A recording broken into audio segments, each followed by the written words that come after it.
Hello and welcome to Almost 30 Podcast. My name is Krista Williams and my best friend Lindsay Simsick is sitting right next to me, and I'm so glad you're here. Sitting right next to you, baby. Welcome to the show. We're so happy to have you. Maybe this is your first time listening. Welcome. Thank the friend that sent to you. But maybe you're an OG and you know the deal and how long we've been doing this. About 7 years now.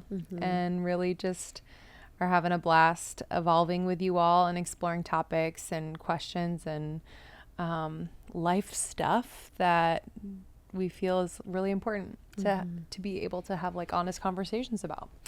We're in New York right now. We had an event on Friday at Soho House with the amazing women from Clear STEM. We talked about manifestation and relationships, and it was such a pleasure to be with people in person again. The vibes were immaculate.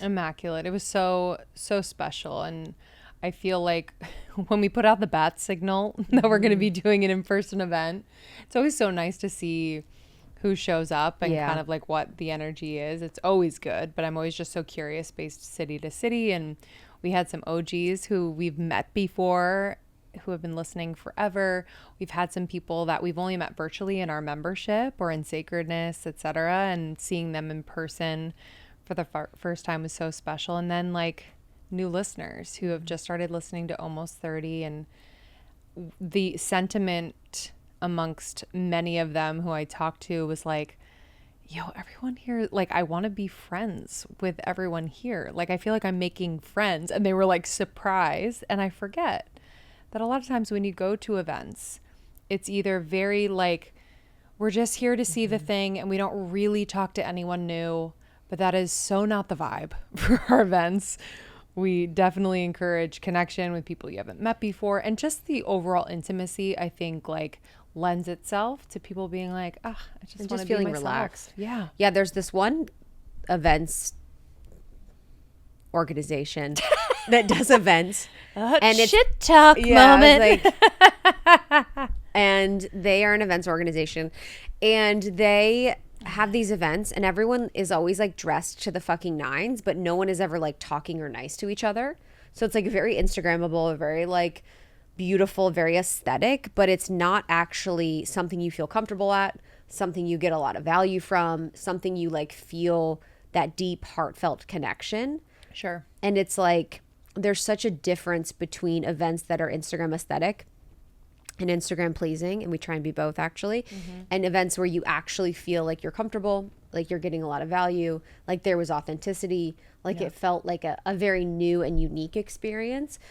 And I think within this, talking about manifestations and relationships, we actually have the episode being shared on the show. We shared things we've never shared before. We talked about things we've never talked about before.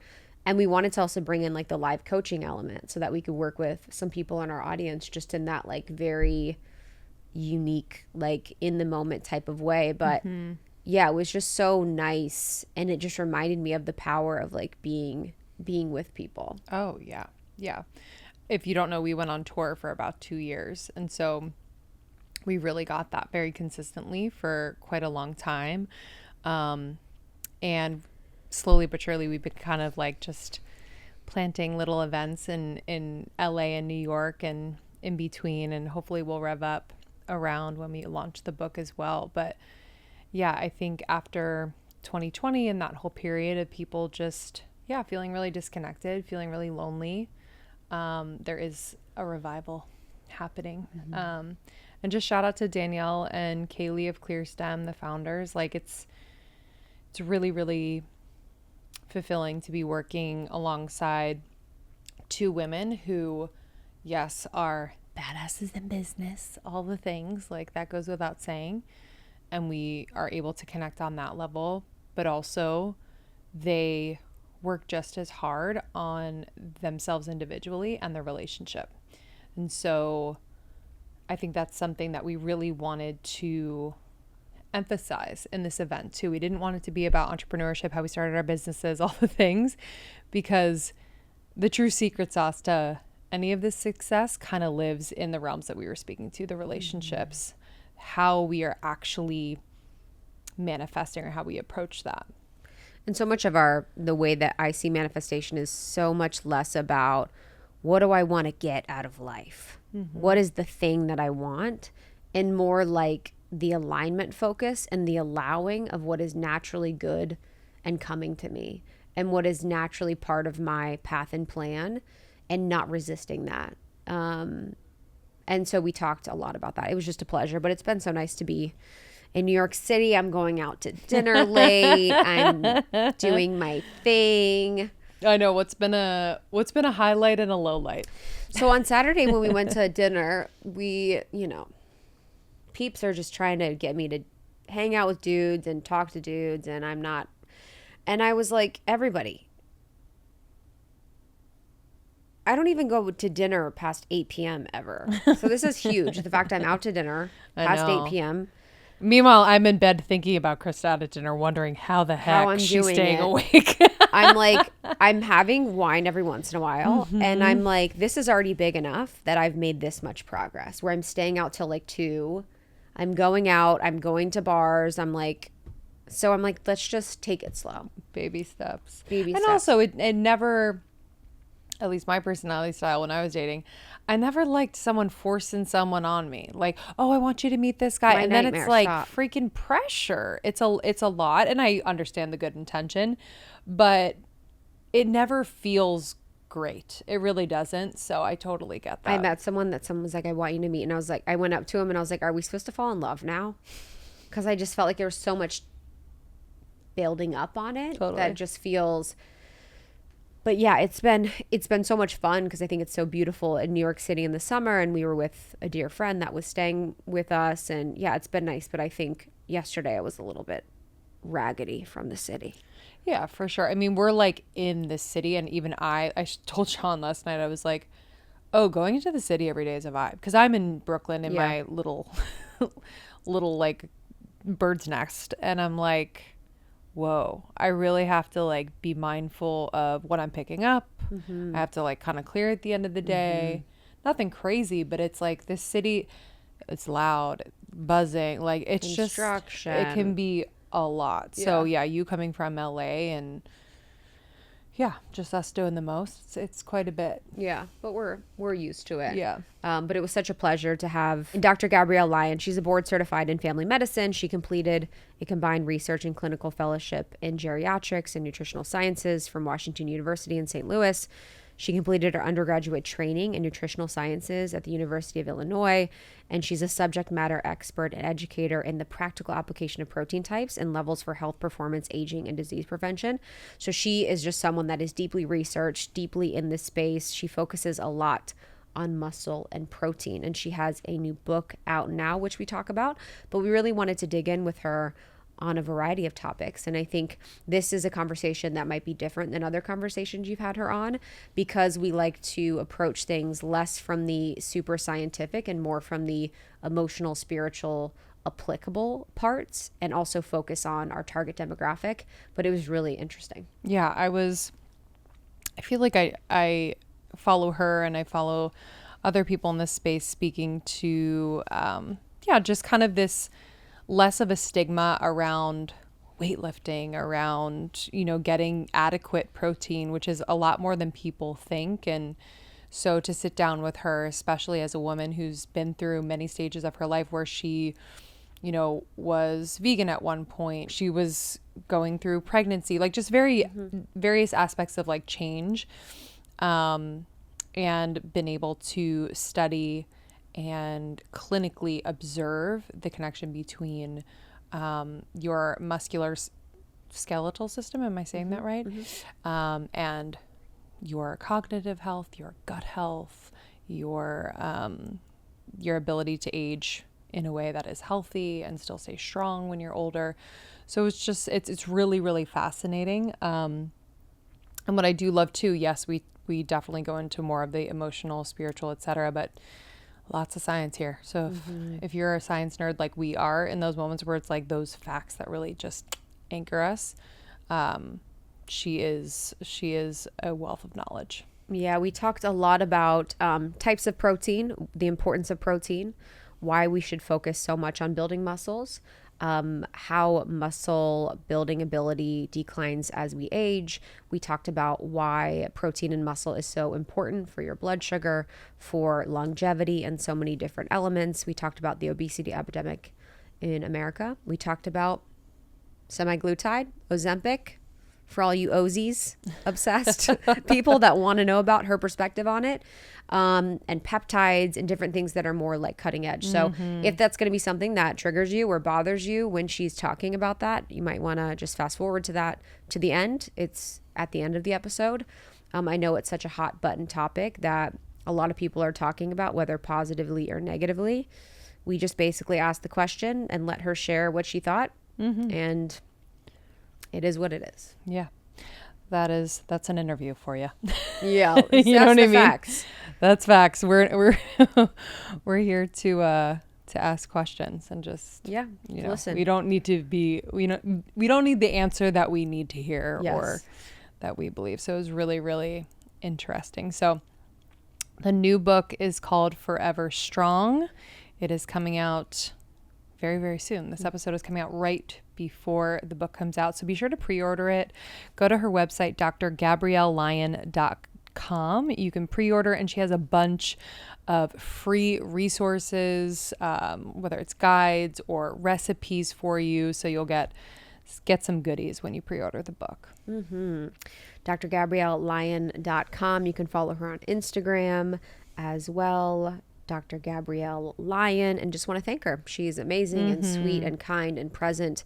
And it was just a pleasure to sit down with her. She also is the doctor of our dear love, Organic Olivia. Yeah. So you're going to hear from OO's doctor herself on the information. So thank you for tuning into Almost 30. Thank you for subscribing, for rating and reviewing the show. It means so much to Lindsay and I. It's helped us grow. We have courses and programs at almost30.com, whether it's the Life Edit, Sacredness of Being Single, our amazing membership. Happy to support you there. Morning Microdose is our daily show that has our hits of 5 to 10 minutes. And then Almost 30 podcast on TikTok and Instagram. We love you. We love you so much. We'll see you on the other side. Enjoy. In this postpartum mom era, I am just finding ways in which I can feel really good about myself. And I have loved incorporating just jewelry back into how I adorn myself lately. And it's really worked, and I highly recommend it. And I found a brand Krista and I are obsessed with. It's called Katori Life. You've probably heard us talk about it on social media. We're so obsessed. This is a small independent woman-owned philanthropic business. You can feel really good about every piece of jewelry you buy, because every piece of jewelry sold plants 20 trees and supports ocean conservation, which we are all about. And the jewelry is ethically made. So it's made by hand in small batches in the US. Their jewelry is made from recycled metals and ethically sourced stones. They don't plate their jewelry or anything. It is made from solid bronze, 925 silver, and gold.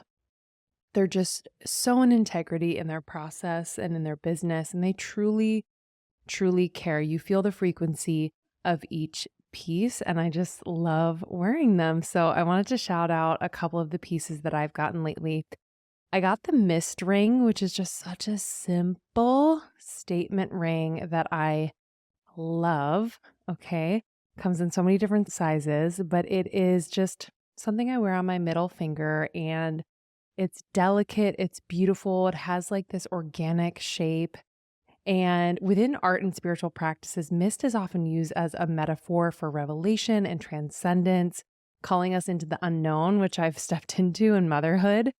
And the mist beckons us into trusting our intuition, following the path to clarity and openness that awaits beyond. And literally, this is the vibe with every piece they create. They truly are creating a story and using jewelry as like the symbolism that can really draw you into higher expression, call you into more of yourself. I love it. I love them so much.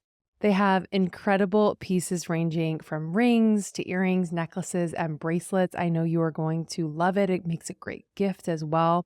And right now, Katori Life Jewelry is offering our listeners an exclusive 20% off discount with any purchase. Every piece sold plants 20 trees, as I said, And you can get a great discount too. So get your new pieces, your new jewels at katorilife.com. That's CATORILIFE.com. The deal is only available for a limited time, so use it now. It's code almost30 for 20% off. Some exclusions apply. A few years into our journey with Almost 30, we realized that it was really crucial that we create other streams of revenue for our business. We are a full-blown business, not just a podcast. We have a membership, we have courses and programs. And so we wanted to find a platform that made it easy to diversify our revenue, to build our own brand on it, and to give our audience a chance to engage with us and invest in things that we have created, like our membership and programs. So we found Kajabi.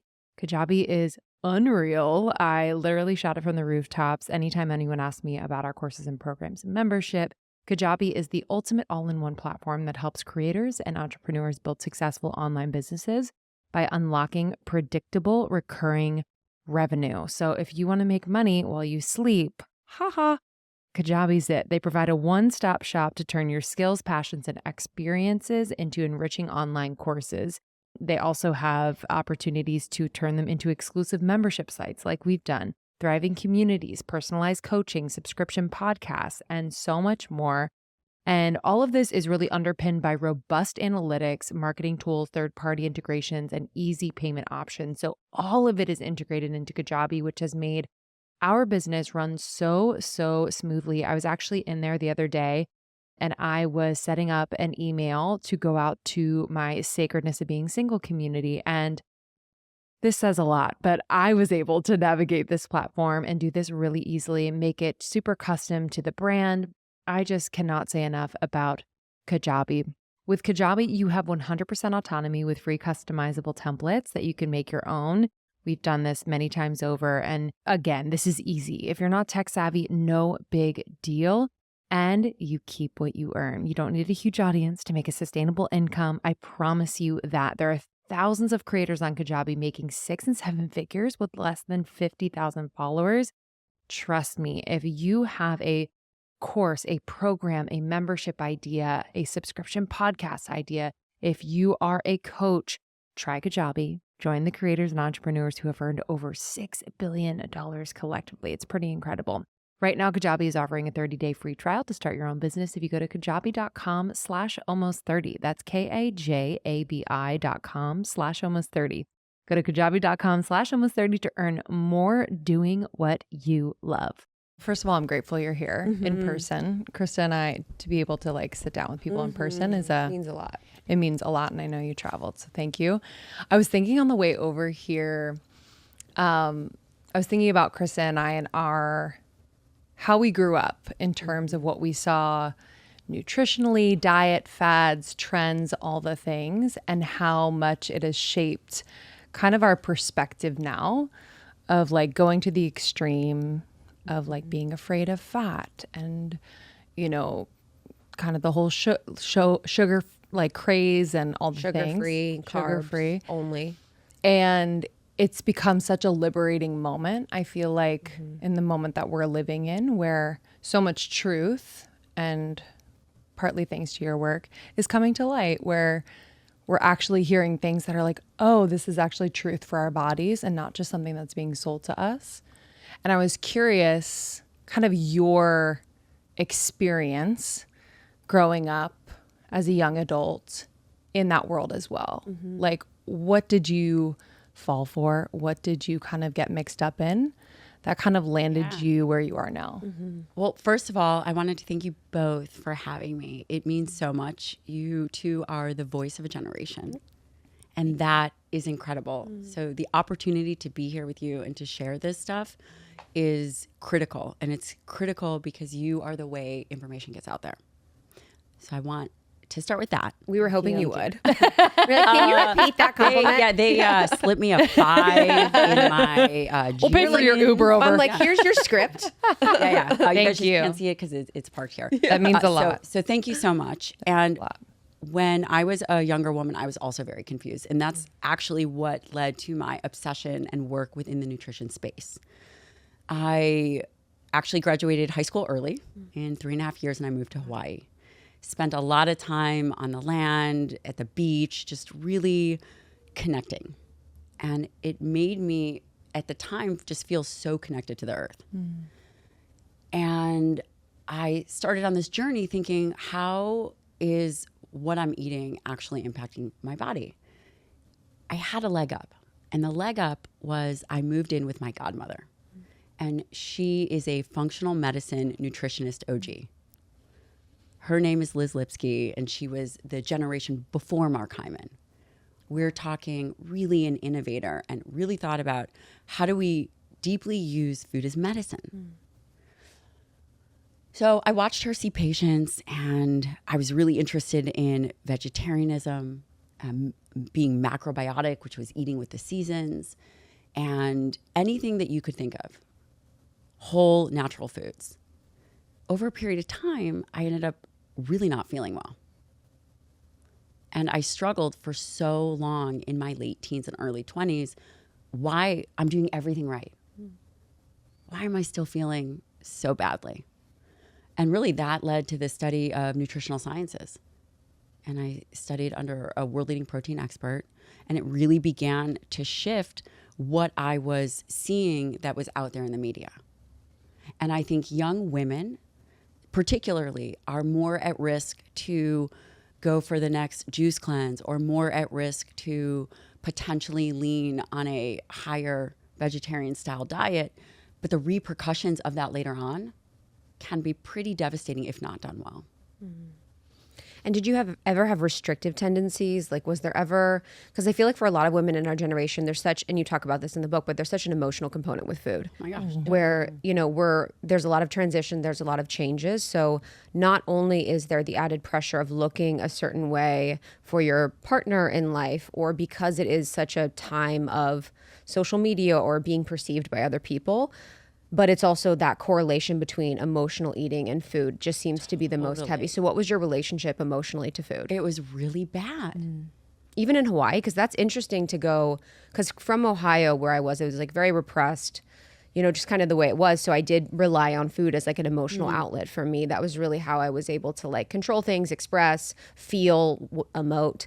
But if you're in Hawaii is like such a nurturing land with such, so what I was, agree. Yeah. I absolutely agree. I would say at the time, I was always just thinking about how could I eat the freshest. So when I was in Hawaii, the emotional tide eating hadn't kicked in. It was only when I came back to the mainland that it really started. Yeah. I've actually never had any opportunity to talk about this in any kind of capacity. Welcome to almost 30, baby. Yeah. So at the time, I was just really focused on eating very clean, farmer's market, nothing packaged. I wasn't really eating any animal products. And over that year, I developed yeast overgrowth. I couldn't eat something without having to nap. And I couldn't figure out, here I am so young and healthy and I'm working out and I'm having to nap multiple times during the day every time I eat. Fast forward to college, that's when the emotional eating and the emotional relationship really kicked in. And it seemed as if it happened overnight. I don't even know how it happened or why it happened, but I think that in retrospect, my food was so unbalanced that it left me open and vulnerable to a emotional hook. It really left me vulnerable because I didn't know the right thing to do. And not only did I not know the right thing to do, I would take a box of raisins and just eat the whole canister of raisins. I mean, okay, so it's maybe not pizza, but it was just, I was feeding myself. And again, I think that part of it was the poor behaviors. It wasn't initially mental. It was the inability to regulate blood sugar. It was the inability to be able to manage the nutrients coming in that started it. It wasn't a top down. I think it was a gut up approach that happened.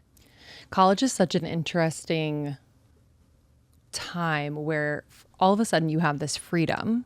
All of a sudden you have you have food available to you. Obviously it's a little bit different every school, but I just remember oh wow. Oh, Like I I never seen have like the dining hall available, and it was like I had been unleashed as if I hadn't had a full meal in years. And it's like this very, and I can eat at different times of the day. I can eat late night. I can order late night. And I felt the same. I just felt a little unhinged when it came to food. And I didn't make the correlation between how I was feeling and what I was eating. It was almost like the eating was hopefully going to help the feeling, and I didn't understand the cause. I was napping a lot too in college. I think it was the sugar. The blood sugar, yeah. Right. Yeah. I was eating froyo. We had froyo in the But it's low fat. It was low fat. Uh-huh. I was eating, it was just gross. I love how you say that it made you feel a bit unhinged. What ultimately happens too is that we are very tribal in nature, and the women around us. I remember the first time I saw someone emotionally eat, and it was so foreign to me. And we were all living together. It was a bunch of girls living together. Yeah. And I was just thinking, wow, so is this a way to handle or manage stress? What was the experience? Can you paint the picture? Yeah. I was in a house with a handful of girls, and one of the girls, I think she was an exchange student, and we were all hanging out. We were doing a lot of hanging out at the clubs, whatever is season. Anyway. We've all been there. Yeah, and she brought a bag of licorice. It was this from, I don't know, some kind of fancy licorice with all the different colors. And I watched, and she said to me, "God, I'm just so stressed. Do you want to eat this with me?" And I had never experienced that before. I'd never thought about it before. But it was at that moment, watching behaviors of other people, thinking, oh, well, yeah, this sounds fun. Let's do that. Wow. Yeah, you're like, good idea. Everyone else is doing it. Yeah. Yeah, and there is that. Yeah, there's the group think of being in college where it is a bunch of women together. I just remember us policing each other. Kind of like, what's she eating? How much am I eating? How much, it was like psychic policing. It wasn't like saying anything, but you're always just kind of gauging what you're doing compared to other people. And really, I think during that time was that because there wasn't a focus on protein, because there was a focus on low fat, healthy kind of like, I don't know, it was just low fat, high sugar, it seems. I think we were all starving, and that's what I really realized. I was starving. And I'm seeing that now. I'm seeing a reemergence of that now. Absolutely. Say more about that. Well, again, we were talking kind of offline. My practice has a lot of innovators and mavericks, and this is an amazing time because you both are innovators.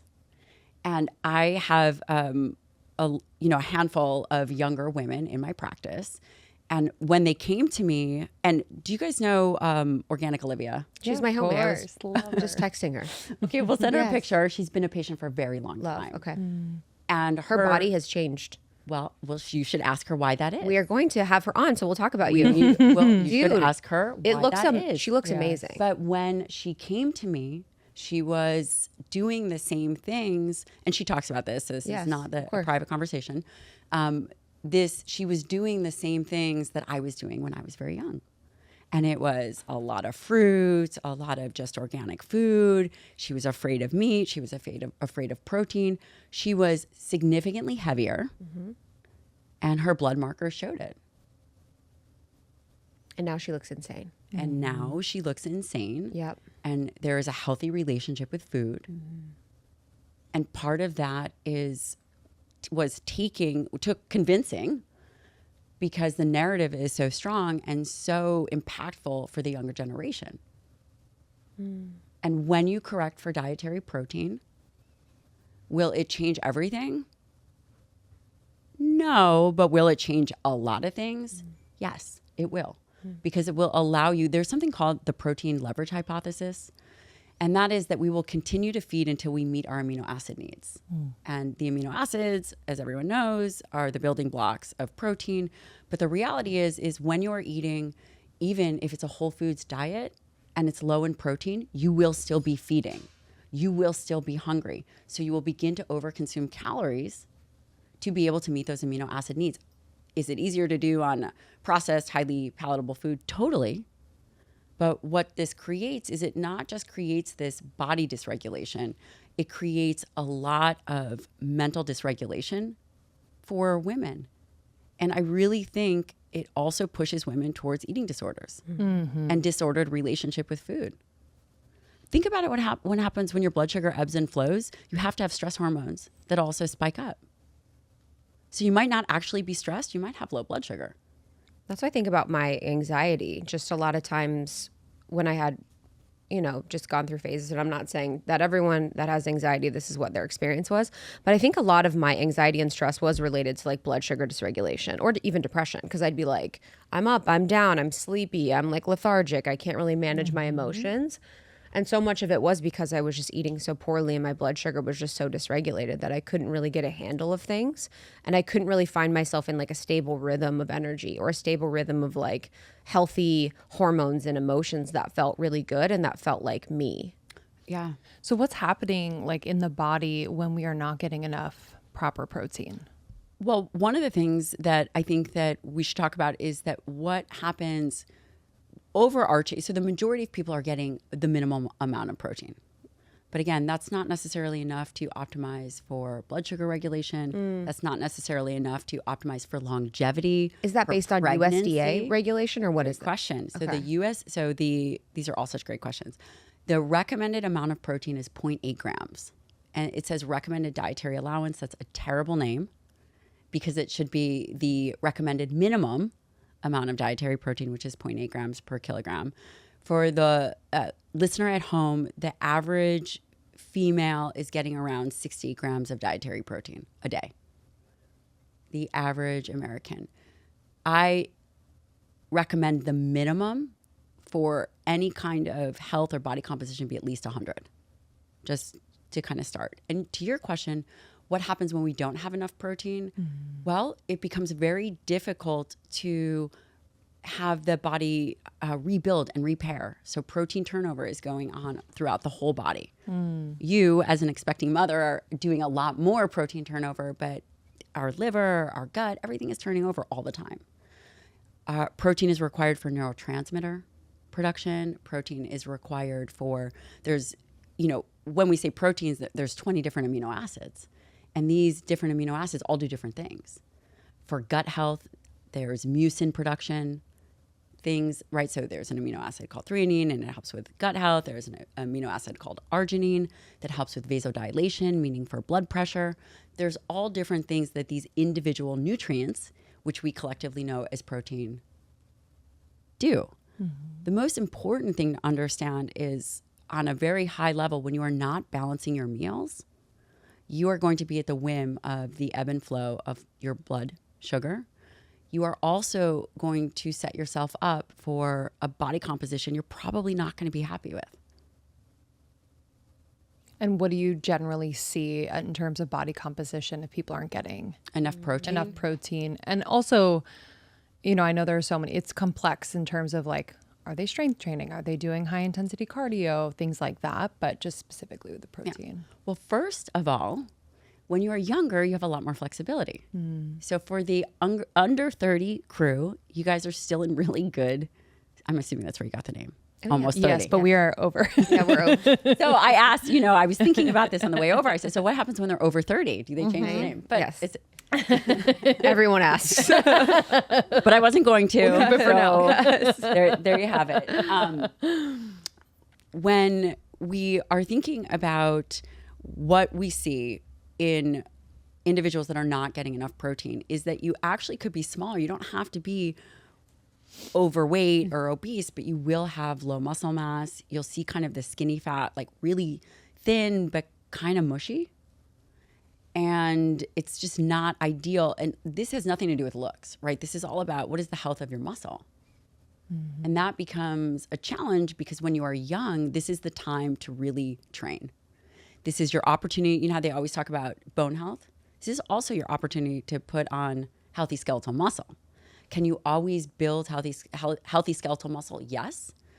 But is it easier as you get older? It's not. Right. I mean, when I say older, it's just more challenging versus if you take what you have now and you optimize it and you protect it, then you have more flexibility. And that's why it's so important. And that's actually why I was really excited to talk to you because social media is amazing and influence is amazing in multiple ways. The ways that it is amazing is information can get out there at speeds as if we've never seen it. I used to have to go to the library with the card freaking catalog and then go to the journal section of the library where it smelled exponentially like mold. And Larry's in the corner yelling at me to put everything, you know, whatever, put this back, you know, Gabrielle, you've taken out 27 journals and, you know, could you at least put them back? But there was a time where I would have to take those, go through it, read it, and that took a ton of time. Now what we see is you can go on PubMed, you can go on Google Scholar. The access to information is different than it's ever been. And it doesn't mean that all that information is good.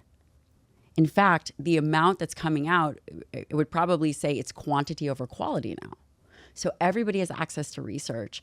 And the flooding of information and the flooding of noise, this chaos-making machine, makes it very confusing for people.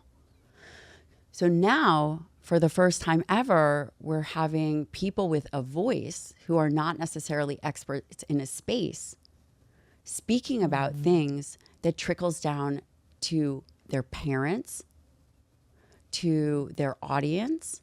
And I'm afraid for the next generation.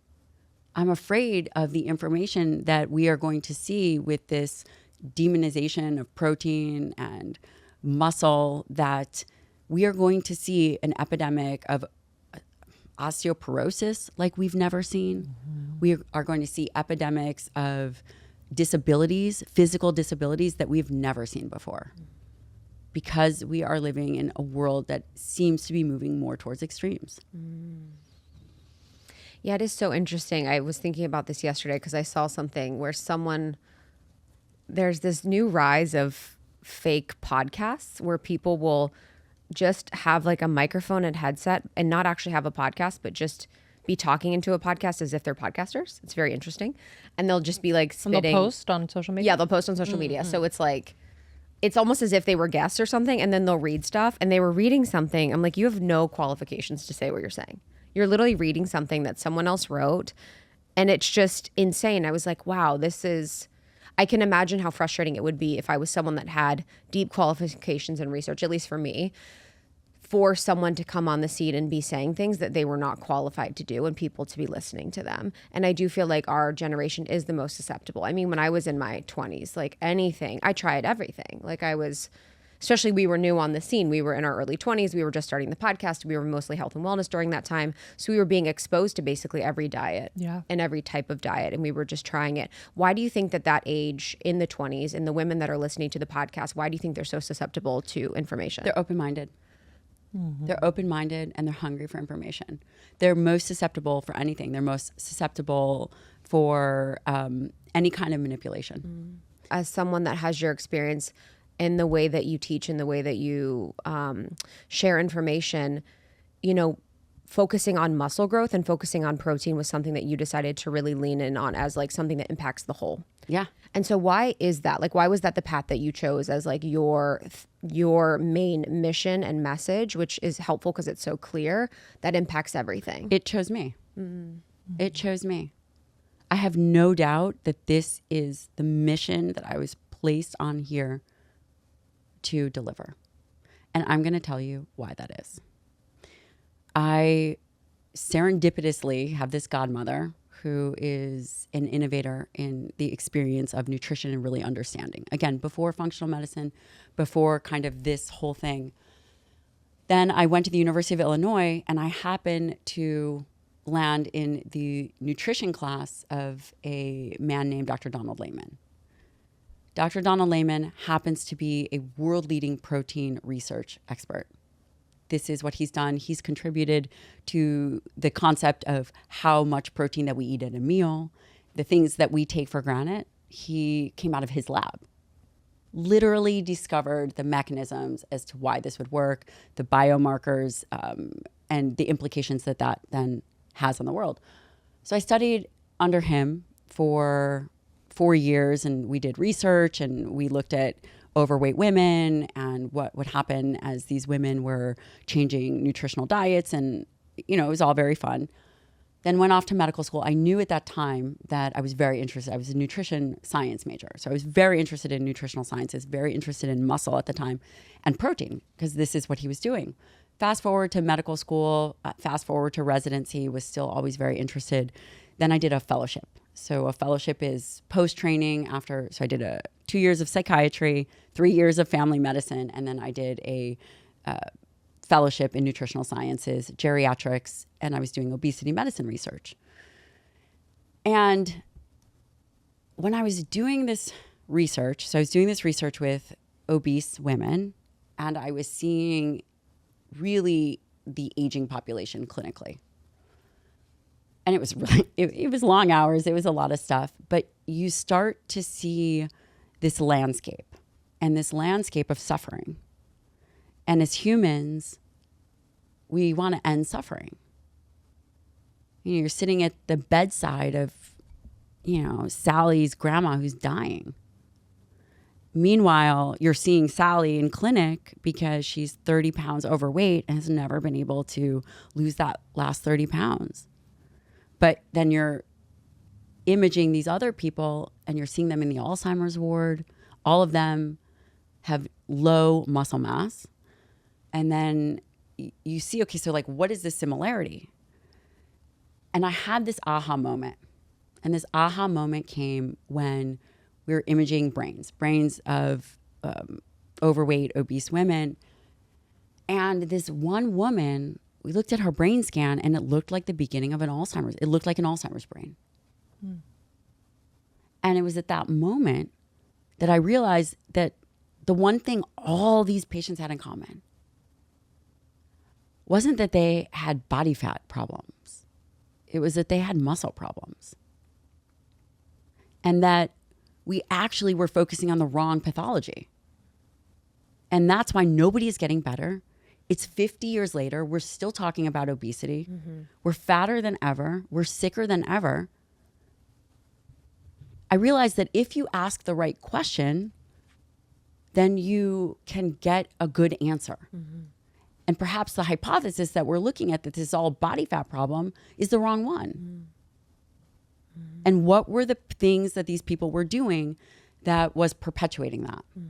And that's where this muscle-centric medicine came from, which is studying muscle and thinking about muscle as the pinnacle, as opposed to obesity medicine, where obesity medicine focuses on the problem, the symptomology. Obesity in and of itself is not the obesity problem. It's in part a muscle problem. So why are we not talking about that? If we really care about fixing these issues that we're seeing, then it's not just lose body fat. Yeah. Yeah, I love that concept too. I loved that shift that you have, because it is really focusing on like, what is something we can think about positively? What is something we can move towards, instead of going against the obesity thing, where it's like we're always kind of mitigating the issues. We're always focused on less body fat. But I do like the concept that with muscle, the more that you build, there's like the benefit to it. This episode is brought to you by eBoost. You're going to get a free 4-pack of Super Fuel when you go to eboost.com/almost30. So I'm someone who in my past, I have been totally addicted to energy drinks, and energy drinks that were full of ingredients that were not good for me. And I felt the effects. I would have adrenal fatigue. Oh my gosh, my sugar cravings were off the charts. It was crazy. It was so crazy. And I'm so happy we found eBoost. They're a perfect partner. I know a lot of you out there love an energy drink, but are like, I cannot handle what's in it. So I'm very proud to say that eBoost has no artificial flavors, colors, or sweeteners, 15 calories or less per can. There's only 1 to 2 grams of sugar per can, and their ingredients are very high quality. So it has natural caffeine from green coffee seed and green tea. So this is going to keep your mind and body on point and moving. It has 10 essential vitamins and minerals, including vitamin C, D, B6, B12, and zinc. And it also has electrolytes and antioxidants with selenium, potassium, zinc, and vitamin C to help replenish electrolytes lost through sweat. There are 3 nootropics in it: L-tyrosine, natural caffeine, and L-theanine. This is jam-packed, and you are absolutely going to love it. The flavors are so freaking good. I love Superfuel because it's low in sugar. It's only 10 calories per can. and it has all of that good stuff I just mentioned. And it really gives me this energy that does not give me the jitters, which is so amazing. So amazing. Natural caffeine. I feel the difference. So a lot of energy drinks out there are made from synthetic caffeine. Yeah, you'll feel the difference. So I'm really excited for you to try eBoost. I love the blue raspberry as well as the orange mango, but see what flavors call to you. For our listeners, we're so excited. As I said, you're going to get a free 4-pack of Super Fuel when you go to eboost.com/almost30. That's EBOOST.com/almost30 to get your free 4-pack of Super Fuel. Try it out. Let me know what you think. Shout out to one of our partners for this episode, AG1, for keeping me freaking healthy and feeling so good. This is the daily foundational nutrition supplement that really will support your whole body health, fill any nutritional gaps. If you're someone out there who's like, I don't know, like so many supplements, how do I know what to take? Can I take them all? I'm kind of tired of taking them all. This is one scoop that you add to water every single day. I love it first thing in the morning. I love making it, and it is going to make you feel absolutely incredible. I have noticed just this sustained energy throughout the day. I've noticed a cascade effect of like good habits after I take Athletic Greens. My mentals are on point. My digestion is on point, and I'm really able to focus throughout the day. One scoop, that's it. What does it have in it? 75 vitamins, minerals, and probiotics and whole food sourced ingredients of the highest quality. They're obsessed with quality. And again, the benefits are just amazing for gut health and mood support, energy, even healthier looking skin, hair, and nails. You are going to be obsessed with the convenience, with the taste, and with the effects. It is a science-driven formulation that you can trust. And I love that AG1 is delivered to me every month, so it's been super easy to make it a daily habit. I also get the single serving AG1 travel packs. They are so amazing for when I'm on the road. I love it so much, so I don't miss a day. I just mix in the powder with ice cold water, drink it, we good.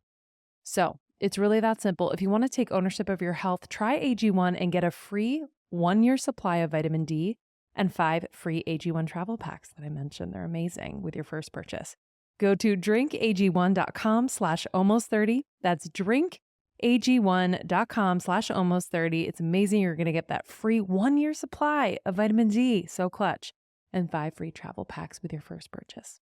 And the concept of obesity is so complex too, because it hits blood sugar, it hits it hits so many different things. So do you feel like, as much as obesity covers so many different topics that or does not, the concept of obesity has so many different topics underneath it, do you feel like muscle can mitigate as many topics as obesity covers? I agree with you that obesity is highly complex. Yes. Whether it's a dysregulation of leptin and ghrelin, whether there's issues with insulin resistance, whether it's a mitochondrial issue, whether it's inflammation or toxin exposure, there's a bazillion things and reasons why obesity could be a problem. Out of all those reasons, what is the 1 or 2 direct inputs that we have? Well, skeletal muscle. Skeletal muscle is still a site of, at the root, insulin resistance. So if we care about obesity, if skeletal muscle makes up 40% of our body, it's a full organ system. It is the site for the majority of glucose disposal, the things that we're eating. Nobody can argue calories in, calories are out. People argue this. This is not something that we argue. It's real and it matters. How are we going to manage that? You're going to manage that through muscle. You can't exercise your liver. Could you exercise and improve mitochondria? Yes, but you can't say, okay, well, mitochondria number 273 in my calf, let's go. But you can directly influence skeletal muscle health.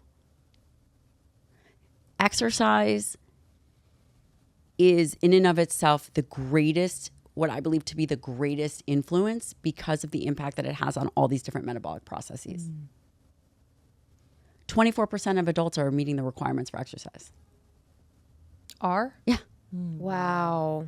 I think we know so many fit girlies. So I'm I like, know. isn't everybody overworking out? But 100% of people eat. We have to be able to pull these two levers. And again, we talk about diet and exercise. The fitness community has been talking about that forever. What I am talking about is how can we reframe this from a medical perspective and really think about aging, longevity as a trajectory, and what do we need to do now to prevent that from happening? So yes, is obesity a problem? Yes.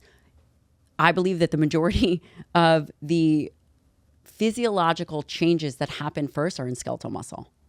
Yes, they happen in liver, but liver glycogen, this is not a big storage unit. You can't exercise your liver. But skeletal muscle health, do you know that the issues with skeletal muscle happen decades before you even see anything in blood work? There's no such thing as healthy sedentary. There's no such thing as a healthy sedentary. Skeletal muscle requires flux. It requires movement. It requires to empty the suitcase. And we have to understand, and there are multiple ways to do it. Movement does it. Resistance training, again. How do we continue to support the health of skeletal muscle? And we have to do this for a lifetime. I just wanted to go to the cognitive piece for a second, because you mentioned seeing the brain as like an early Alzheimer's brain in someone who is obese. So can you explain the correlation between our muscle, lack thereof in that case, and our cognitive function? Because I was even, in reading your book, I was thinking about my parents, and they're relatively healthy, mid 60s, but I'm like, oh wow, I don't think they are purposely strength training in any way, or purposely watching how much protein they're intaking, and just thinking about how cognitively it is so important, I think, for them too, to be of good health in that way. So they should. There's this great book coming out called Forever Strong. They should definitely read this. Yes, I know. I'm literally going to send it to them. And you can send them the early PDF copy. They don't even have to buy it. They don't even have to buy it. There's been a lot of research on exercise and brain function. Before we talk about the exercise piece, we have to understand that skeletal muscle is an organ system, and it is this metabolic currency. So again, it's responsible for glucose disposal, but also as an endocrine organ, meaning that it secretes things, secretes peptides. When you contract skeletal muscle, it secretes myokines.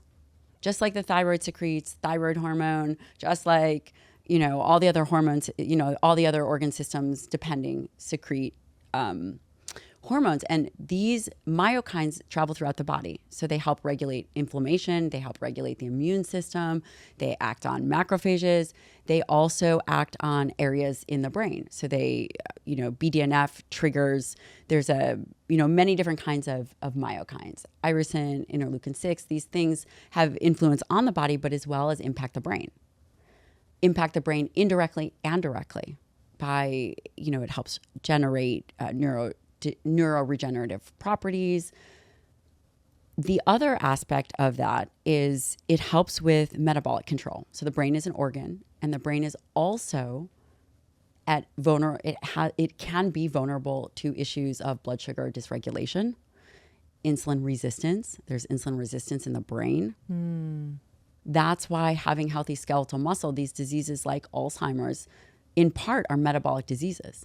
You have to address metabolism. Got it. Yeah, my grandma had Alzheimer's, and she was like no muscle and would like only eat dessert. And you hear that a lot. Eating disorder, yeah. Yeah, you hear that a lot. Yeah. I was like, oh, wow. You hear that a lot. It's like, and I knew even at a young age, I was like, this isn't genetic.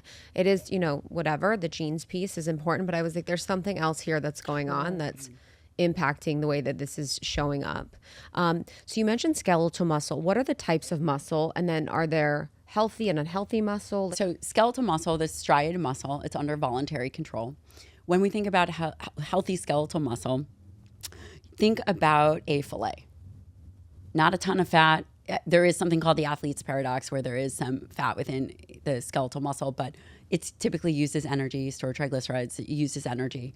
But fat in and of itself, fat around the skeletal muscle is unhealthy. Ectopic fat fat within skeletal muscle looking like a marbled steak is also very unhealthy. When would you have that?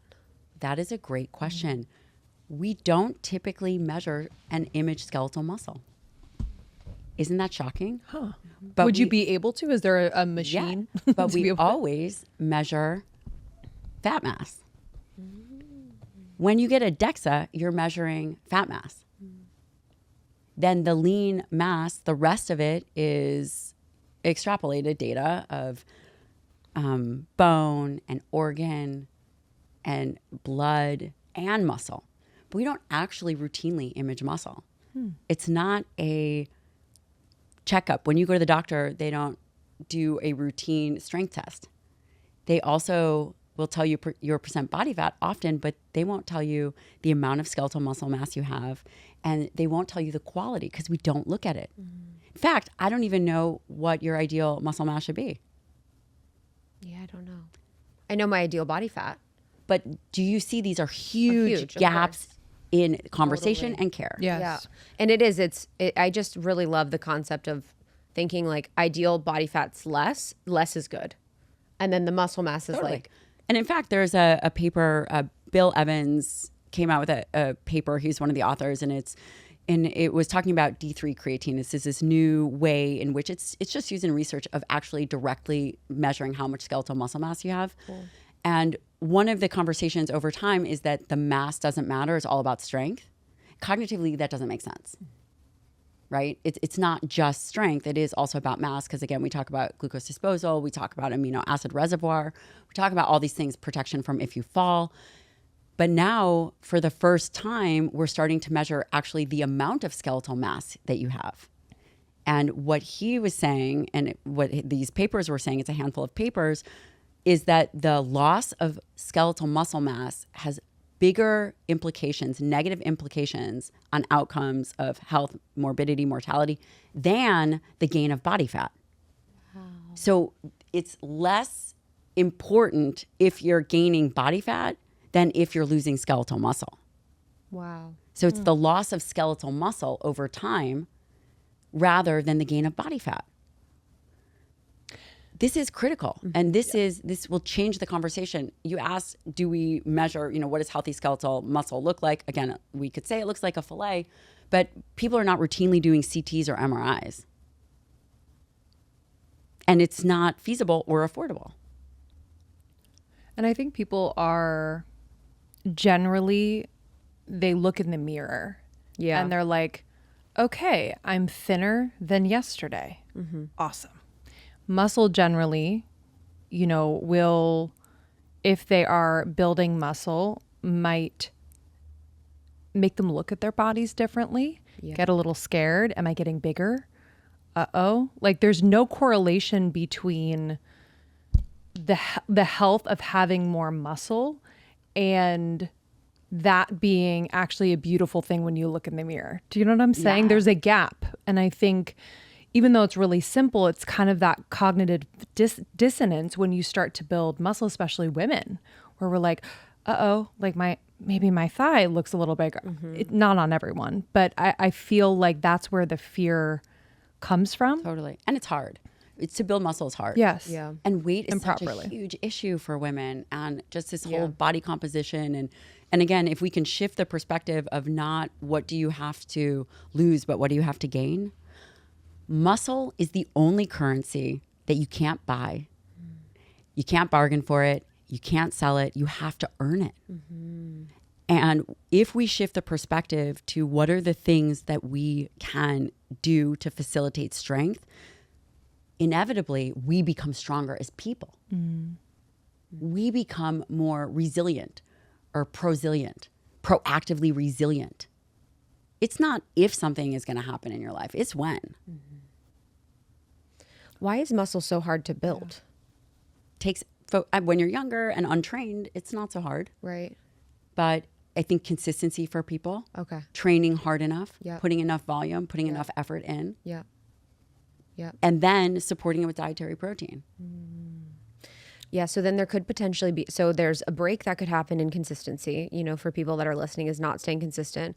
And then there's not having enough load on, right, to create the tears. for the process of rebuild to happen. And then the proper recovery with protein is not also happening. Right. And then is it the right protein? Like, because I want to kind of explore too, like, do people need creatine? Do they need amino acid supplements? Like, what is the proper recovery? So I guess, can you walk us through what should the consistency be? And then secondly, what should the load be for people? What should it feel like in their body? Because I want to go by more feeling than like weight for specifics. And then what we should be recovering with.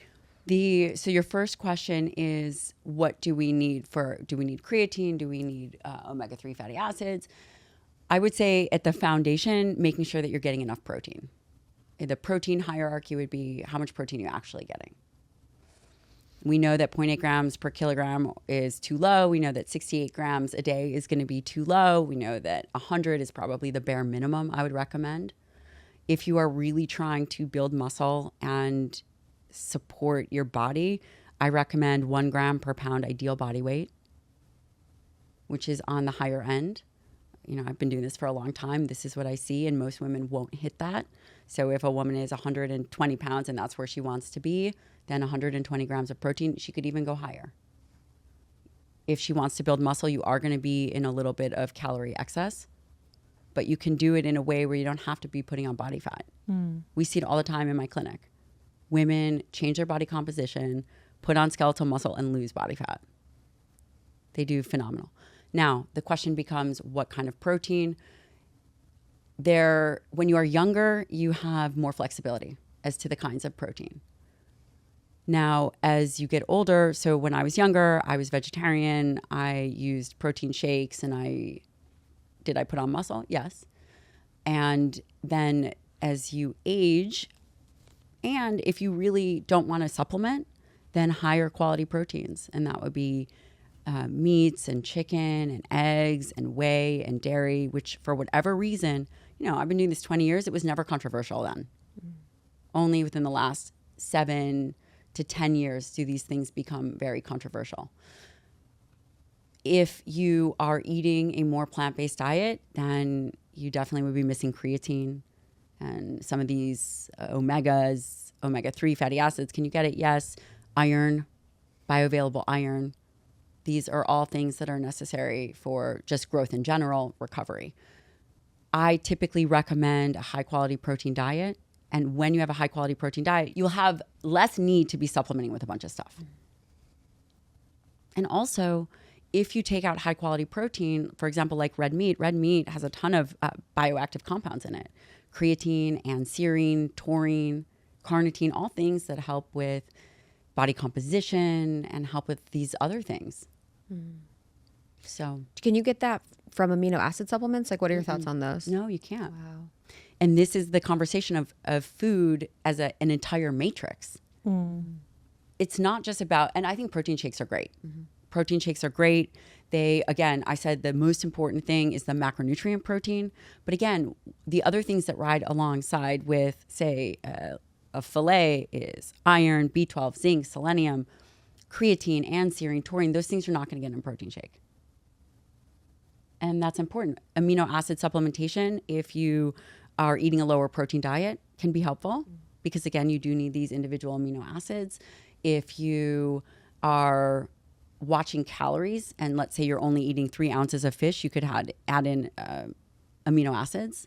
But if your diet is high in protein, you don't need extra amino acids. Can we get into before we go to the exercise piece and the load and the strength training, can we get into the specifics of certain protein powders? Because I do think a lot of women out there, it's a convenient thing where they can create their shakes amazing. Or put it into oats and things. So whether it's collagen, plant protein, whey, brown rice, pea. Yeah. I think, it's a great question. People are always confused about that. Yeah. Tell me what to do. Okay, I think the best protein, if you can handle it, is whey protein. Whey protein has immunoglobulins in it, alpha-lactalbumin, lactoferrin, these things that are that have been shown to really help with the immune function of the body. Just it has great. Again, it's a whole food matrix, and I think that whey protein is phenomenal. So that's my. Does it have to be grass fed? I think it doesn't. Okay. I mean, ideally, would that be amazing? Yeah. But should it be a barrier to entry? No. Cool. Whey protein is great. Super easy. You also need less protein because it's so rich in some of these amino acids. So you could do a 20-gram protein shake and you'll hit your amino acid need. It's amazing. And it's great for an aging individual.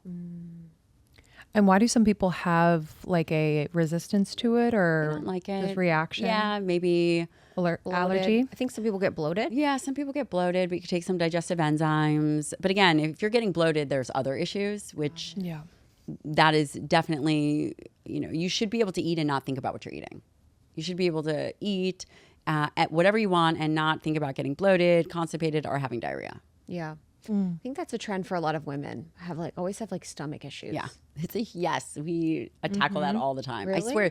I swear. I think my next book is going to be about the gut microbiome and muscle health.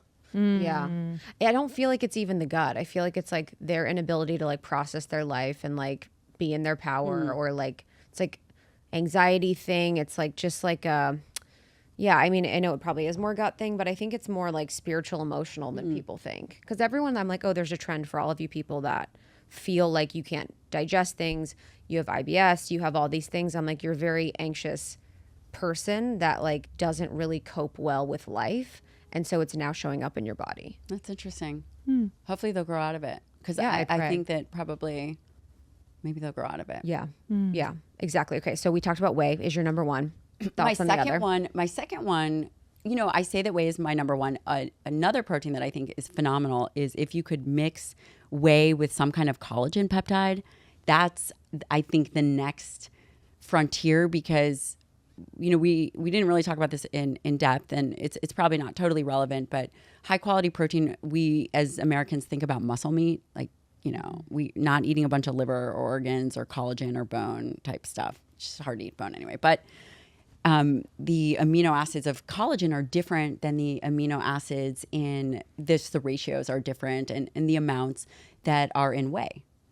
But there's a balance, right? There's different levels of, say, glycine. And I think that probably the balance of both is where optimal health lies. Wow. So maybe it's 2/3 whey and then 1/3 collagen. But collagen protein is an incomplete protein. Right. You should not count that towards your total protein intake. Which is fascinating. Yeah. So basically, was it like discovered in a lab where they basically discovered that by pulling on these specific levers of these specific types of protein combinations that we could increase skin elastin, like because it does specific things. It does specific things. The early studies done in collagen, I think they were in the 70s, and they ended up having, I think a few people died when all they ate for protein was just collagen. So I believe that it was, I don't know if it was inpatient, but that was their only source of protein because it is totally deficient. You Wow. can't be on a protein deficient diet Wow. and survive. Makes my skin freaking glow though. So let's talk about it does. It's and crazy. that is amazing. What kind of collagen, is there a brand you use? No, I'm not impartial.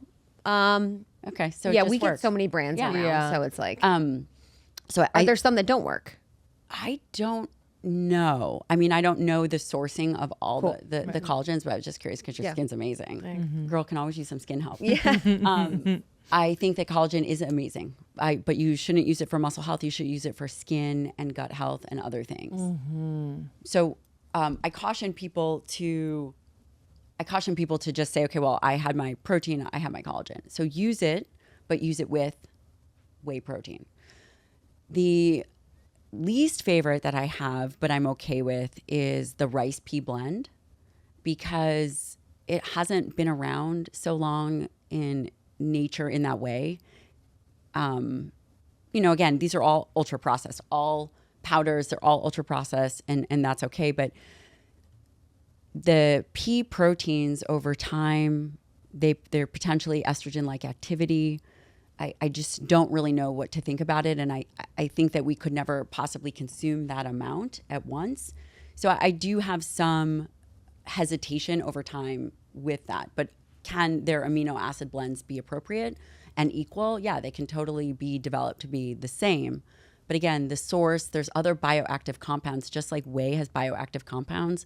There are bioactive compounds in the pea proteins, potentially rice proteins, that I'm not sure that we know are great for us over time.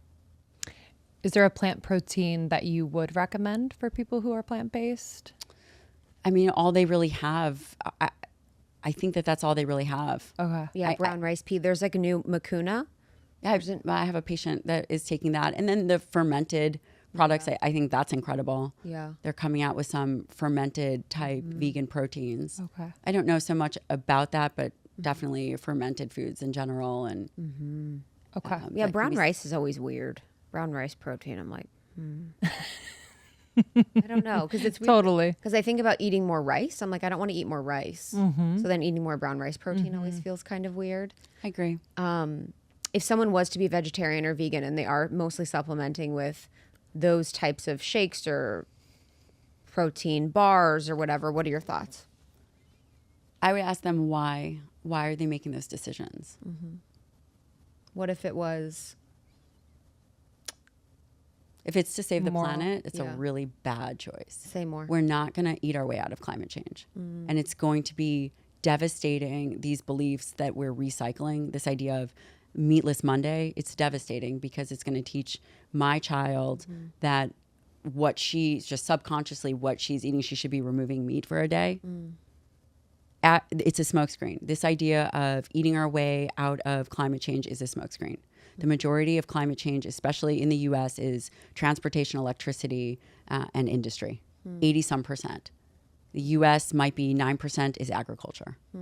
So why aren't we, when COVID happened and everything shut down, what was the change in greenhouse gas impact? And it's not necessarily, not that this needs to be the conversation we go into, but I do think that there's like an imbalance in how we talk about how certain like animal products are affecting the environment, but then there's also making almond milk and how the bees are affected. And, there's just kind of, we're not necessarily talking about it all and recognizing that every single. Yeah, I think type it's of one of those industry. things, like many things in our culture and society, where it's like there's actually a greater problem that's here. Yeah. Correct. But then we have both people fighting as if Yes. this other side is the problem, but it's actually not. It's the greater food industry, agricultural industry. Food Yes. and its population. Yes. Red meat consumption is down 30%. We're more efficient at making products and milk and cattle. We're more efficient Yeah. than we've ever been.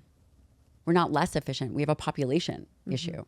Same, a population too many people? We have too many people. We I have to think feed. We have to feed a world. Yeah, I think it's a distribution of resources. I think there's enough food for people, but I think we have a distribution of resources Yes, issue. and we waste 40% of our food. Yeah, yeah, that's true. In the West or across Yes. the world? Well, in the West, Yeah. I don't know about the rest of the world, but where we are, we waste 40%. All that contributes to greenhouse gas. That Yeah. food wasting. Right.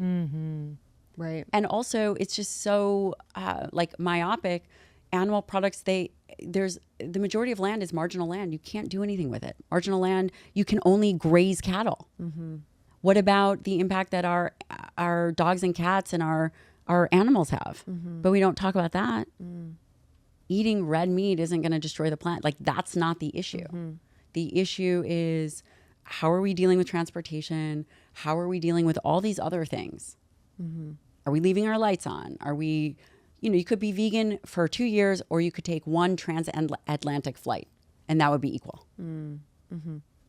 So how does that work? Yeah. There's a whole system in place. Yeah. It's interesting because I just have found this so interesting lately in my life. It's like when I'm just faced with my access to information is different than yours, because the access to information that I know about about being plant-based is different than what you're saying. Not that I'm saying yours is wrong or Yeah. mine is right. Yeah. But it's just so fascinating because I'm like, wow, there is just so much information and resources out there, and who knows, not saying you're wrong or not saying I'm right, but it's like we never truly know what is actually right, because I've heard things that are just different than that. And that's where who's getting the right information, who's getting the wrong information for people. And it's just fascinating to me. Well, this is part of the issue. Yeah. This is part of the issue. So if we just were to look at hard numbers, 80% of the impact on greenhouse gas is not agriculture. Wow, that's what I've heard. It is. It's just not agriculture. We're not going to eat our way out of climate change. Yeah. We should not be cutting down rainforests. Brazil and China really need Yeah. to do a better job. Yeah. But as it relates to the US, we shouldn't be wasting food. Yeah. And think there also is too just like a better farming practice for Yes. people, so we could have just a better ecosystem within our farming, so that people are getting their food from local farmers. Totally. The local farmers are not just like over farming on the land. You know, we have better quality soil. We have just like a better system. And I think with the globalization of our economy has been helpful in a lot of ways, but hurtful in a lot of ways, because now we are going to, you know, when I was in Hawaii, all the fruit was from Mexico. That's crazy, right? It's things like that where you're like, what is going on? This crazy. isn't necessarily making sense. So I think it's just a broader issue, but I do think it is really important for people to think about, you know, where they're getting their meat from, the quality of their meat, and just being more intentional about their food and body in general. Because if we're wasting a lot of the food, a lot of times it's just a lack of intentionality around what they're eating. And I really like that if we are more mindful about, you know, the meat consumption, or even building more body mass, because that's someone that, I guess the question would be, if someone is going to be plant-based and they focused on building their muscle mass, are they going to have a harder time? Will it be something that they will find more challenge with? Or could that be a lever that they could pull to follow more of the muscle-centric plan, but in the way that feels good for them? They could definitely do that, especially if they're younger. Yeah. It's going to be much harder as they age. Why is that? I'm so curious about that. Because as individuals age, they tend to eat less.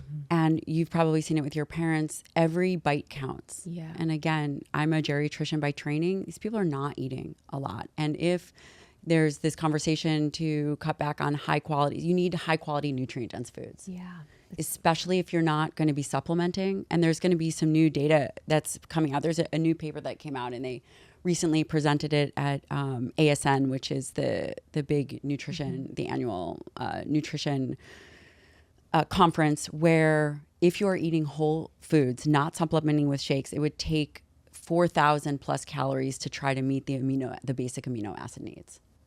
Wow. That's not doable because it's all carbohydrates. Yeah. The reality is, the lower your dietary protein intake, the higher the quality has to be. Wow. But that's just whole foods. So this is not adding shakes. And I'll send you the paper. You guys might find it really interesting.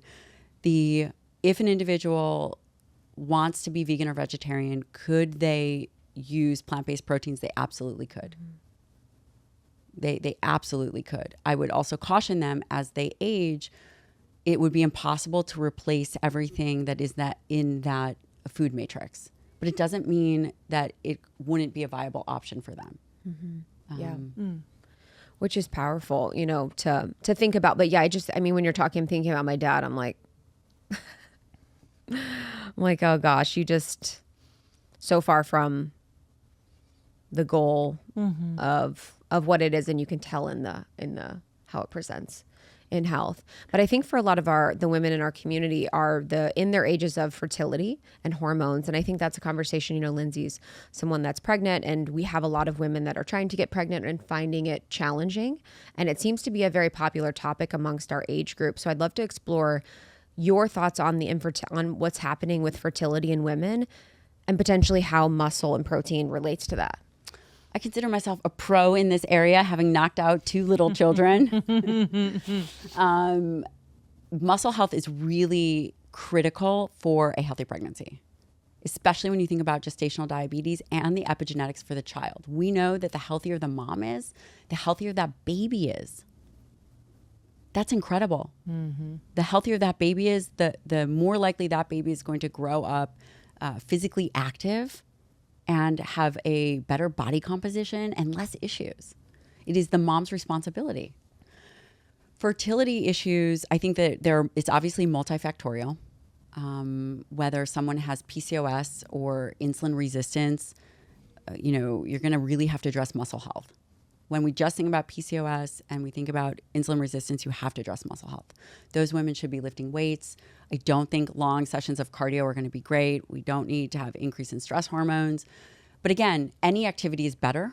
I don't want anyone to take this out of context. Being healthy and fit is going to allow for a better pregnancy. Infertility is definitely an issue. Is it because we have more environmental toxins? Is it because we've had women that are on the pill? There are a whole host of issues. I would certainly recommend that women who are trying to get pregnant are eating a whole foods diet, not restricting, not being super stressed about it, not fasting. These things are what I would consider important. Making sure that they're starting a prenatal early. And then, lifting weights throughout your whole pregnancy, which is exactly what I did. I also had hyperemesis gravidum, and What's that? Wow. did you know what that is? Isn't that the where you're sick All the for time? 10 months. Oh, with nausea. Oh, I threw up every Carly had. day for 10 months, multiple times a day. I mean, And you did it again? And I did it again. Stop. And I would Did go you have to it the the second gym. time? Not as bad. No, I would go. I would do kettlebells. I trained with Missy Parrish. She's amazing. She's actually in the city. And I would bring a bucket and do some kettlebell swings and throw up. Stop. no way. Yeah. Because you just knew the importance of. I was going to feel this way anyway. You got to push through.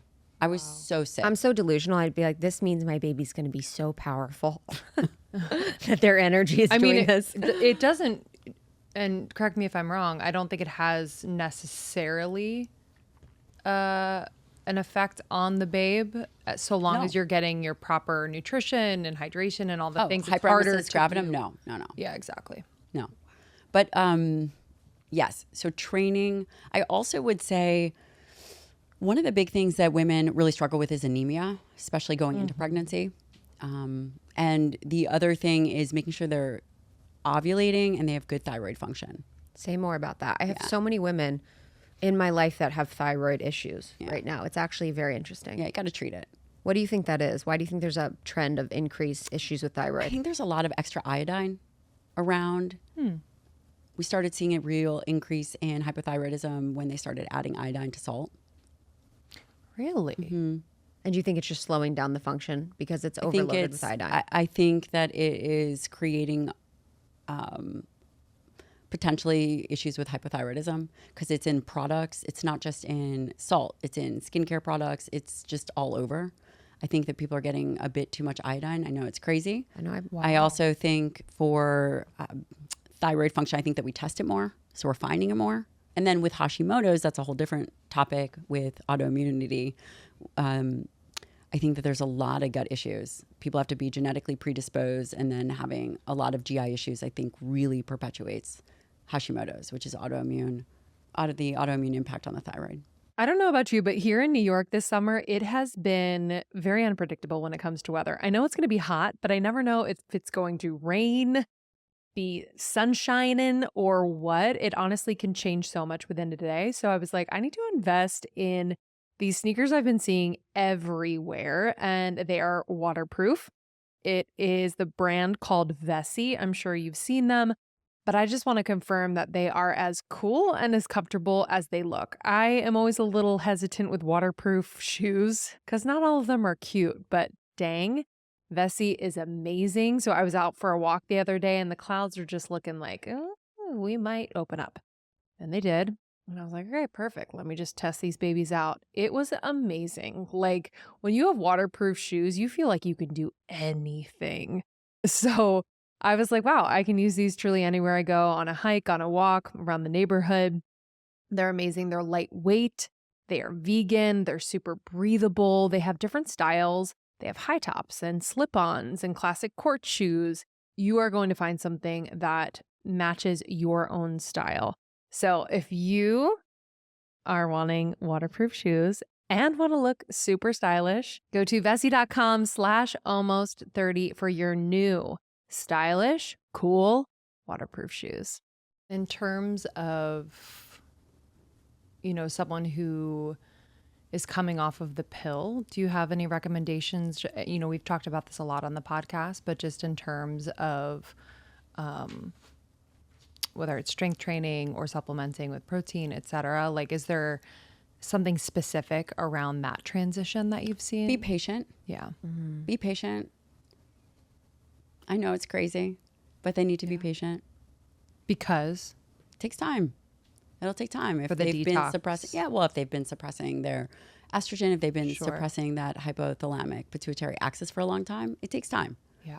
But I would always recommend, I do think that training, resistance training, and throwing in some kind of training that makes you uncomfortable, is really great. Is that going to jumpstart your body from the pill? Not necessarily. Could you potentially use herbal supplementation and all these other things? Yes.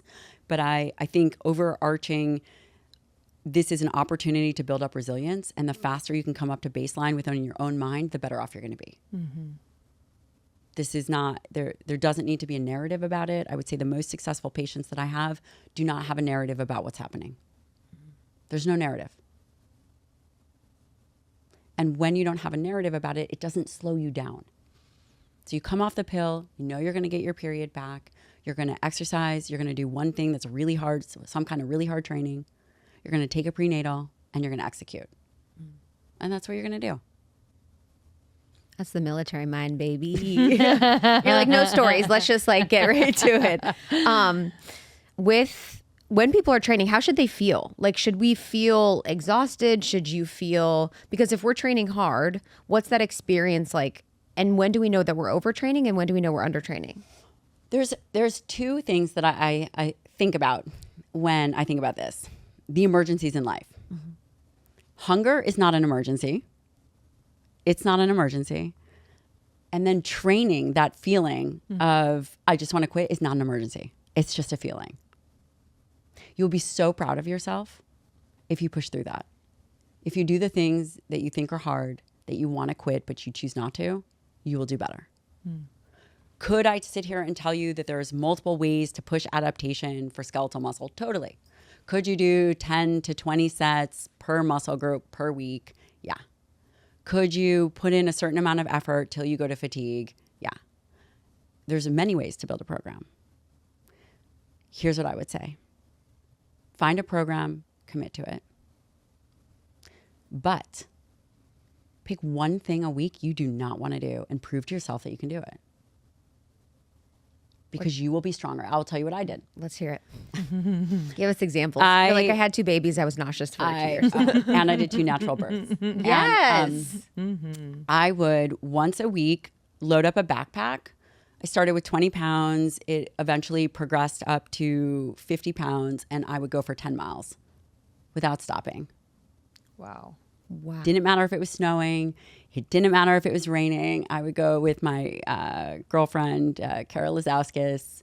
I met her through some military people, and I did that every week. Wow. How many times a week? Once a week. That's perfect. Wow. Took hours, 10 miles. Wow. So, yeah, she carried 80 pounds. Wow. And that really sucked. Yeah. But it was okay. The feeling after, though, feels really It good. doesn't have to be that. It could be going into an ice bath. Yeah. And deciding that you're going to go into the ice bath and you're going to stay for 5 minutes. You can tolerate hard things. Yes, you should be challenging yourself, whether that's progressive overload, where you're increasing, volume and weight. There's many different ways to do it. But being consistent and then setting standards for yourself. Knowing what you can do. How many push-ups can you do? How many squats can you do? How much can you bench press? How much can you squat? Pick whatever. And then measure it and then show that you're improving. Because this will serve you in all aspects of your life. It's not just going to serve you in physical fitness. Here's the biggest thing that I have found. When people do not feel worthy of change or worthy of health or worthy of fitness, they'll find all the reasons why not.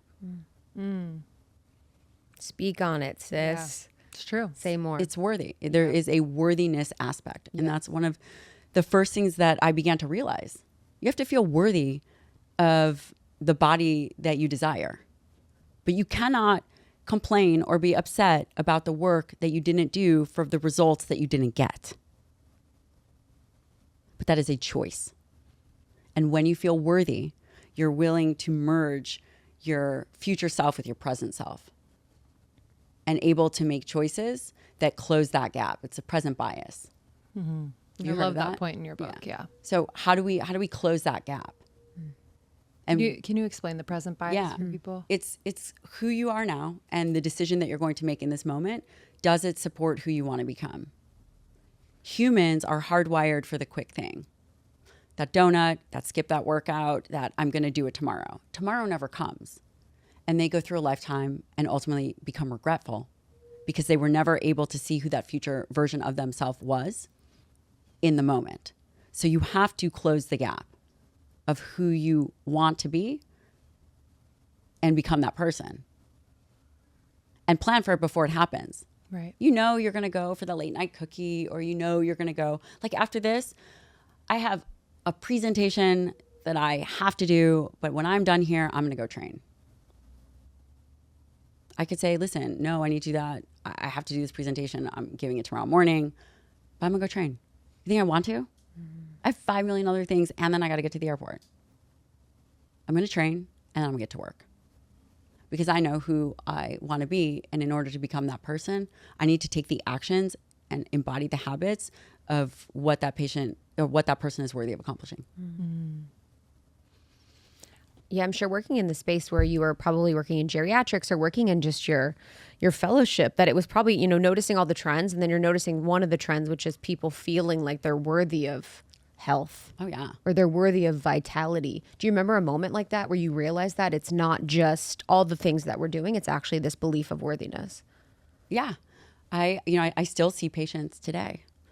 And there was, I was just talking to a girl, and she kept telling me all these struggles about how she couldn't follow the nutrition plan, or she didn't want to start this supplementation that we had provided her with. And I finally just said, listen, I have to ask you a question. Do you feel worthy of the changes I'm asking you to make? Do you feel worthy? She just broke down crying. And that was it. It wasn't a diet issue. It wasn't anything. It was she had significant trauma and she didn't feel worthy. And you got to work through that. You got to work through that. And doing hard stuff actually makes you feel worthy. Yeah. You prove to yourself you can't have confidence in something until you do it. Yeah.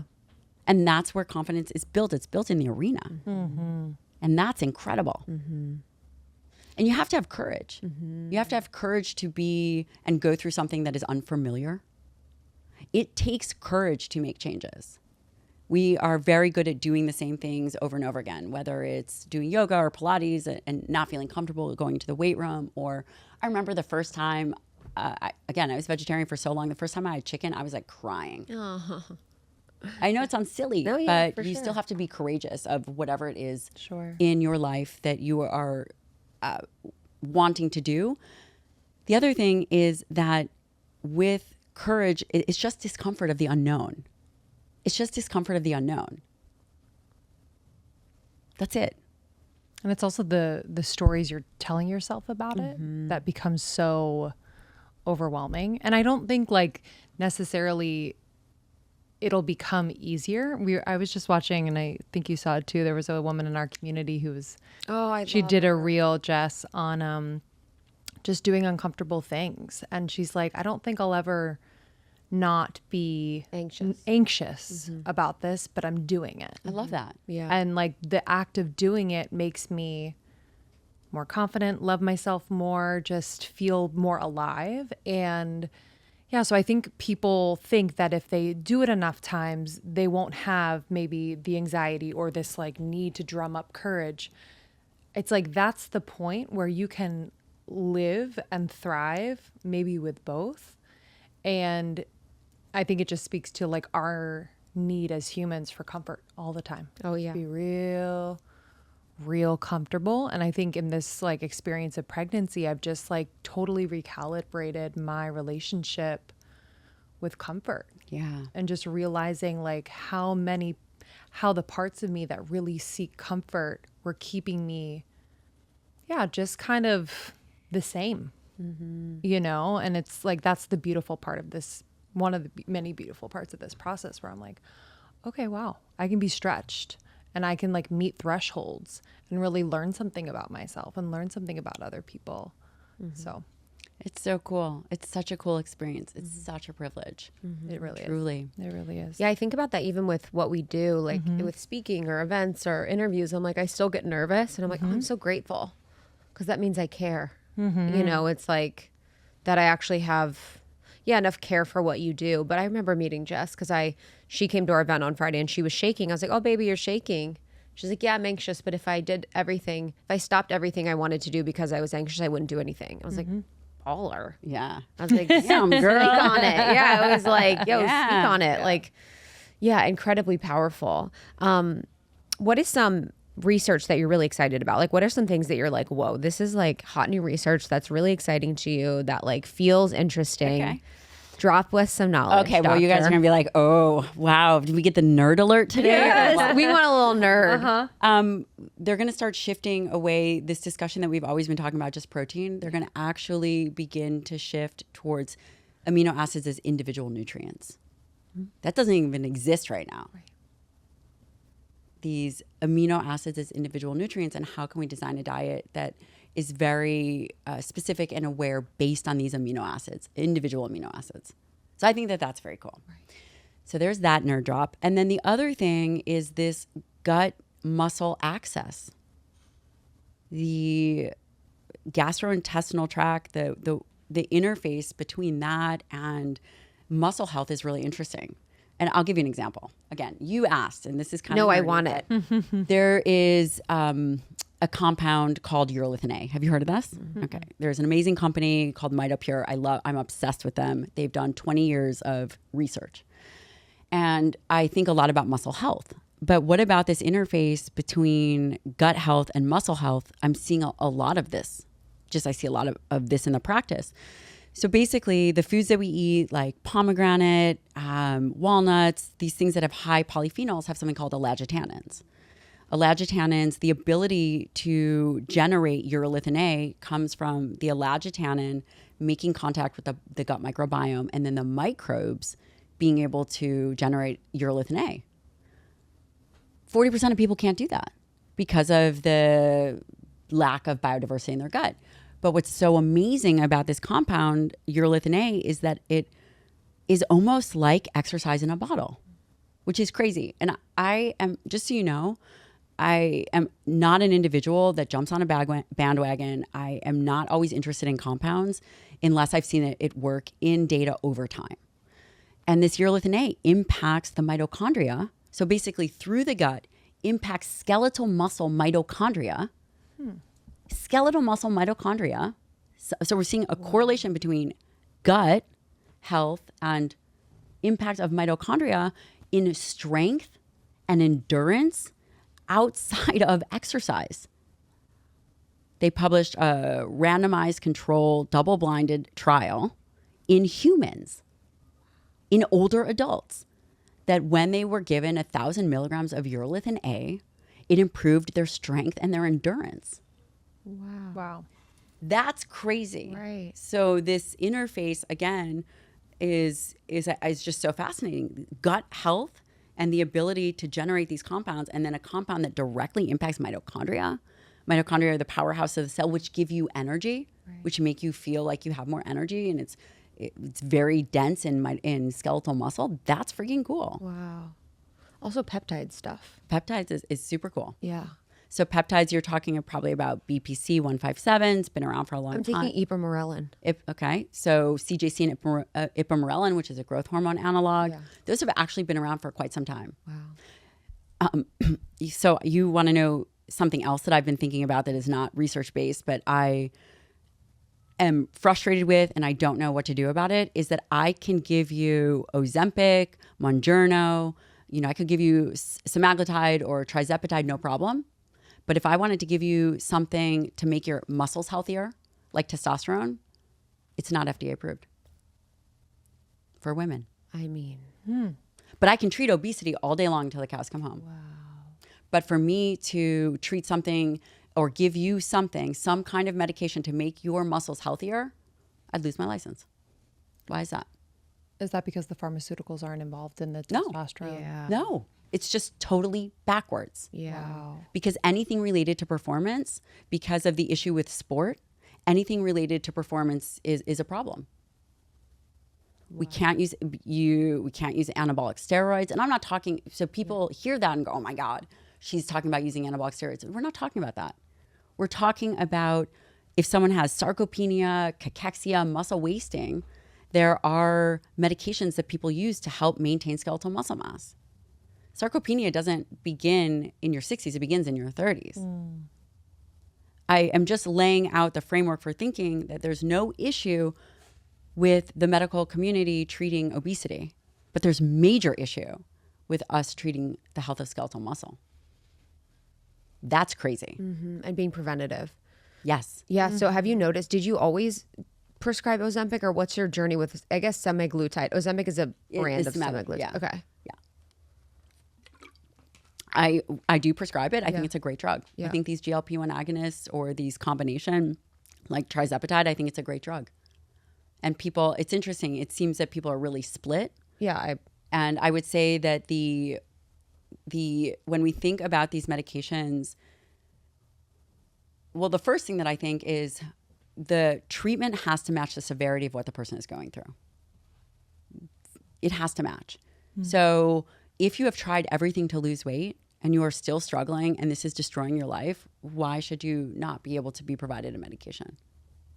Also, I've never seen anything work better. Wow. I've been practicing medicine since 2006. I've never seen anything work better. Wow. Do I think that it is a solution long-term for everybody? I don't. But I am certainly not, when used in the right scenarios, against that at all. I think it can be very helpful for people's metabolism. I think that there's a lot of benefit to these medications. And is it helping the metabolism while they're on it, or can they be on it for a short period of time and then go off of it and their metabolism is somewhat reset? The literature would suggest, at least the last time I looked at it, that typically if people are using it for obesity, they stay on it. However, we take patients in my practice off of it all the time. We train them up with good eating habits and they're doing resistance training and their hormones are great. And we do not see a change in body composition. We see that they keep and maintain improvements. We see lower inflammatory markers. We see all the benefits of what weight loss would have provided while maintaining their skeletal mass. Wow. So from my perspective, I think that I think it's a privilege that we have them. Right. Yeah, I have no thought. It's like, because I'm not in the research, I'm not in the world. It's like, it just is interesting to see, I guess, the amount of prescription of it, I think, with people that maybe don't need it. So, yeah, and I just always get curious about, and this is not even related to research, it's more like cultural, like when people have money, they have access to drugs like this. So it just gives people more of like the privilege of being physically attractive if they have more money. Oh, that's interesting. I hadn't thought about that. I simply thought about it from, of course, a doctor perspective. Yes, and I think what we're seeing in the news though, or like culture, kind of celebrity world of like the quick fix, that type of thing. Yeah, ish. Yeah, I don't know. Yeah, it's kind of how I see it branded, but I do think that like any press is good press for something like that. So I'm curious, kind of. You're using it for good and under supervision and like with the hope of creating a holistically healthier lifestyle. I think a lot of doctors are really in support of it. Like they've seen it really work more than anything that they've ever used or prescribed. I've also seen it work with binge eating disorder and alcohol abuse. Oh, wow. Yeah, because the GLP-1 receptor would be responsible for an addiction. And they seem to have less cravings in general. Wow. I mean, it's changed people's lives. I would imagine too. I actually was thinking about that where I was like, I guess if you would have the experience of having the GLP-1 receptor being, antagonized, so it's reduced communication. And so GLP-1 agonist, and it also decreases signals of hunger. Right. It does a lot of things. It can improve insulin sensitivity. There may be even some data that it browns white fat, so it makes some fat more metabolically active. Wow. I was like, I wonder if you could create new neural pathways. So if you did have an alcohol addiction or binge one, and like then you had this experience of being someone where you didn't have that happening, and you could really create or perpetuate a better neural pathway that you could use for the rest of your life. It's a great thought. Yeah. Get it tested now. Okay, let's talk about your book, which I'm so excited about. The cover's beautiful. Lindsay and I were reading it. I loved the mindset parts of it. I loved how easy and accessible it was to read. I loved the stories in it. I love that there was enough research where you're like really into it, but it was just such a beautiful book. So congratulations. Thank you. Yeah. Took 2 years to write. I'm sure. As the quality books do. As they do. It took 2 years to write. There's a ton of references, ton of stories. I knew that I couldn't just provide people with what to do and how to do it. There has to be a mindset component, and there has to be a history component. there's a history of why we're seeing some of the information in the media that we see. What are the restrictions of what certain food groups can say versus what processed food can say? I think that the history is also really important. That hasn't, I don't think that there's ever been a book like this written. And yeah, I know that if people take a moment to read it, it will change their life. It will change your life. Yeah, and it's nice that it's for everyone, every age. Yeah. I feel like people can dip into it, you know, and you mentioned this in the book many times where it's like, it's really never too late. It's not. And I think a lot of people feel that way. A lot of people feel like, oh, well, the damage is done and this is kind of how I live my life. And they're so averse to change. And you can really feel and look and be operating so much better in a short period of time if you're immediately. focused and consistent. Yeah. And it talks about being having courage and being adaptable. And what does that mean? How do you figure that out for yourself?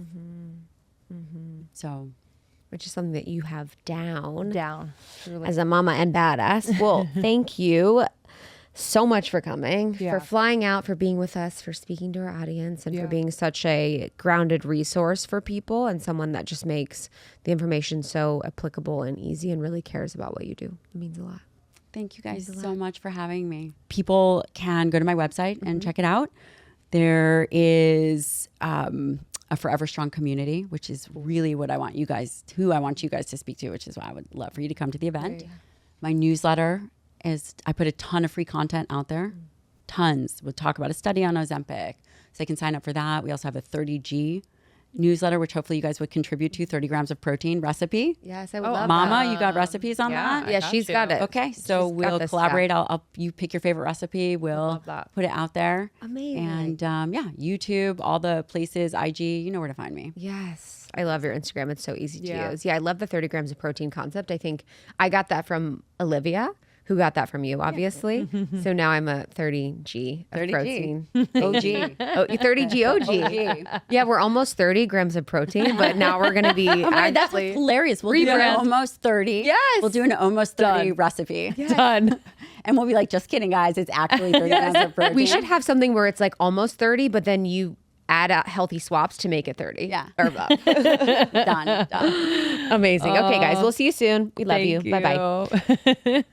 Thank you so much, Dr. Gabrielle Lyon. Again, that's Gabrielle Lyon on Instagram. Her website is Dr. Gabrielle Lyon, and the book is Forever Strong. And thank you for subscribing to Almost 30. We have new episodes every single week, so be sure you're subscribed anywhere you listen to podcasts. And go to almost30.com. You can learn more about Krista and me. And you can also get involved in our community by joining the membership. This is a place where so many people have found themselves connecting on a level that has really supported their growth, has really revived their just confidence and friendship to be like a healing ground and just like such a beautiful thing. And we have resources in there like monthly workshops and live hangs, connection with Krista and myself, and much more. So I'm really excited to welcome our new members. Go to almost30.com/membership. But until next time, we love you. We love you guys. We'll see you soon. See ya. Bye.